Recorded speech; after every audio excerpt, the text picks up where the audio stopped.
জুমার দিনকে বিষ্ণু ঈসা ইসলাম বলেছেন হাদা ইয়াউমুল ঈদ, হাদা ইয়াউমুন জাআলাহুল্লাহু লাকুম ঈদান।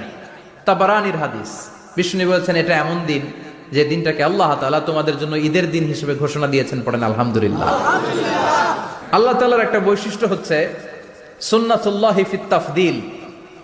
এক এক জিনিসের উপর আল্লাহ এক এক জিনিসকে বৈশিষ্ট্যমণ্ডিত করেন, মর্যাদা দান করেন। ফাদ্দালা জামানান আলা জামান কামা ফাদ্দালা মাকানান আলা মাকান, ইনসানান আলা ইনসান। আল্লাহ ব্যক্তির উপর ব্যক্তিকে প্রাধান্য দেন, আল্লাহ সময়ের উপর সময়কে প্রাধান্য দেন, আল্লাহ স্থানের উপর স্থানকে প্রাধান্য দেন। এটা আল্লাহর সুন্নাত।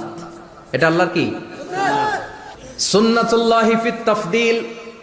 ফাদ্দালা জামানান আলা জামান কামা ফাদ্দালা মাকানান আলা মাকান, ইনসানান আলা ইনসান। পৃথিবীর সব মানুষগুলো এক রকম নয়, এক মর্যাদার নয়, আবার লক্ষাধিক